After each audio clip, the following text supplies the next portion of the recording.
Well, it is about that time to talk about my May TBR. Let's see what you guys chose for me to read this month.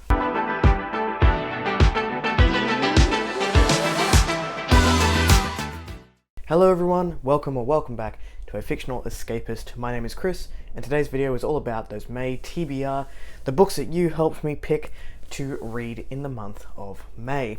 Now I do have a couple of books that were already on my list to read, those being Jade Legacy, which is book 3 in the Greenbone saga by Fonda Lee. This is the conclusion to at least the first trilogy. I think there is a novella coming out in the same world, but I think this story is complete within the 3 books. I don't want to go into too much detail because I don't want to spoil it for myself. I started it this morning at the time of recording. It is the 25th today, and I'm already tense, so I'm like 3 chapters in, and my emotions are like up here. But the blurb off Goodreads says, Jade, the mysterious and magical substance, once exclusive to the Greenbone warriors of Kakon, is now known and coveted throughout the world. Everyone wants access to the supernatural abilities it provides, from traditional forces such as governments, mercenaries, and criminal kingpins to modern players including doctors, athletes, and movie studios. As the struggle over the control of Jade grows ever larger and more deadly, the Cole family in the ancient ways of the Kekonese Greenbones will never be the same. That doesn't give too much away. Basically, Jade City was very much based in Kakon and Jumloon, and then Jade War expanded that into different, realms, different societies, and just made the story. It went from like here to here, and I believe Jade Legacy is just gonna blow that out and open it to like a world view of what's happening within this mafia family and this mafia-esque style fantasy. And I'm very, very excited to get to the conclusion, but I'm also very nervous for the characters, even though none of them are particularly likable. And next up on the list, before we jump into what you lovely people help me choose, is Beyond the Shadows by Brent Weeks. This is book 3 in the Night Angel trilogy. Now I've only just started book 2, Shadow's Edge, so I'm not going to read a blurb just in case there are spoilers for book 2. I'm about 100 pages in at the moment and really enjoying it, and I will be finishing up that trilogy in the month of May. Now, a big shout out to Mark Holloway, who has jumped up the list on my May TBR because he has sent me an arc of his new book, The Soul's Instruments, which is book 2 of The Aspect. This book releases on May the 31st, and I want to read it and have a review out on release day, so that is going to jump up to top priority and probably be the first book off the rank in the month of May. The blurb on Goodreads says, Calum, the butcher, hero, villain, a pale ghost that haunts the Empire, or righteous revenant of the Kasser. Titles thrust upon him that he had no desire to bear, charged by the Aspect itself to end the Vin Empire. And yet, his only true desire is to get to mercy before the Empire, to salvage his only chance at redemption. But change is coming. He can feel it in the crushing weight of his waking nightmares, see it in the uprisings in the Empire, hear it in the hushed rumours of the assassinations. The Aspect demands retribution, balance.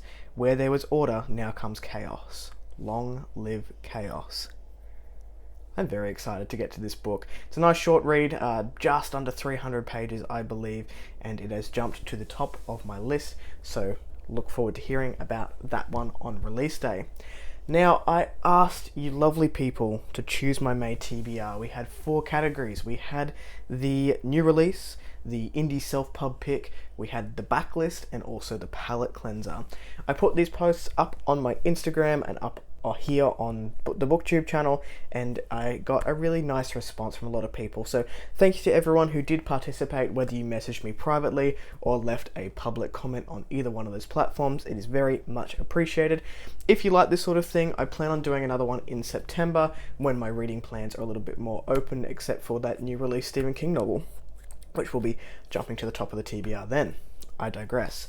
So, of the 4 categories, starting with the new release, this one was pretty neck and neck between The City of Dusk by Tara Sim and The Justice of Kings by Richard Swan, but in the end, by a couple of votes, The City of Dusk by Tara Sim won, and that will be my new release pick for the month of May. It says, the 4 realms, life, death, light, and darkness, all converge on the City of Dusk, ruled by the 4 noble houses of Nexus. but the gods have withdrawn their favor from the once vibrant and thriving city, and without it, the realms are dying.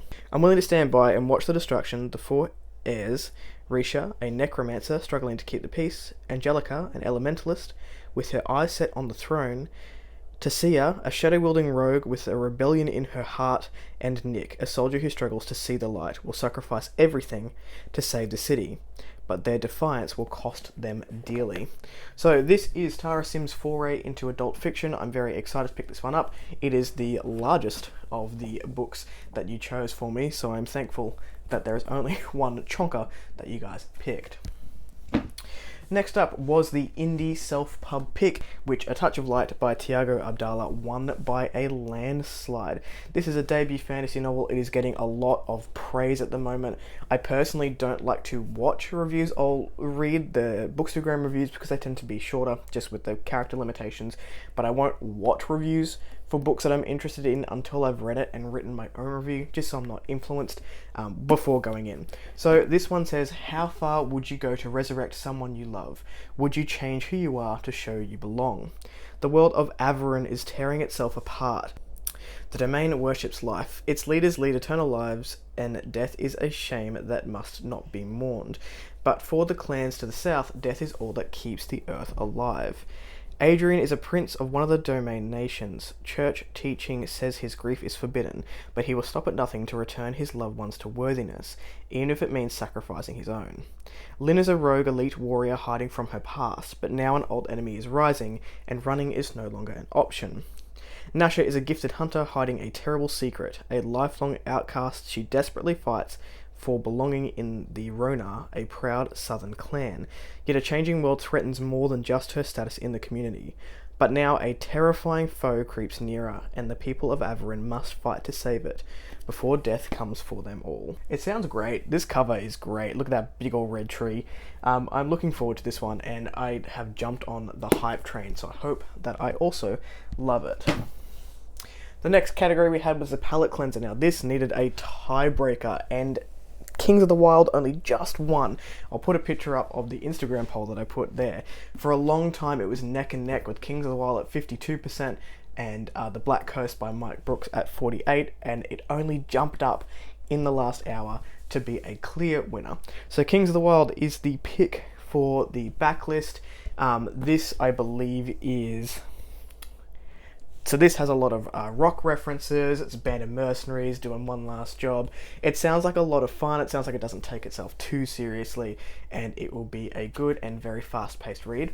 If you've read this one, have you listened to it on Audible or another audiobook listening app? I'm curious to see, because of all the rock references, is it worth listening to rather than picking up the physical version?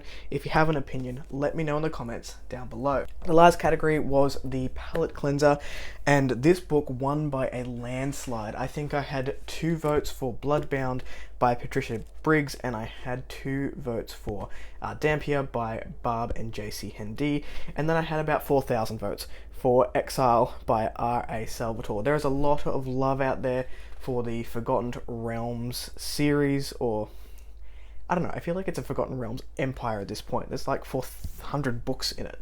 But this series in particular has about 30, 35, 40 books. I don't know. There's a lot of them.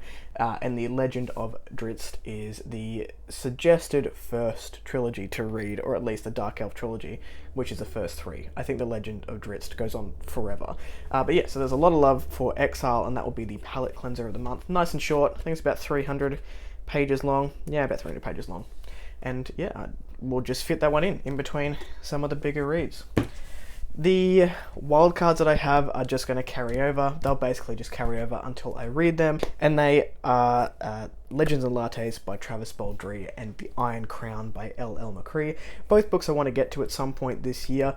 They are definitely on the list. They're a priority list for a wildcard, and eventually they will get bumped up from wildcard into the official TBR if I haven't gotten to them sort of in the second half of the year. So we'll see how we go there. Once again, thank you to anyone who participated in the questions on my Instagram and here on YouTube. It's very much appreciated. I'm sorry if your book didn't get picked, but I will be doing another one of these. I had a lot of fun with it, and I hope you did too. That's it from me. If you like the video, give it one of these. If you want to see more of it, then click subscribe at your will, and I will catch you in the next one.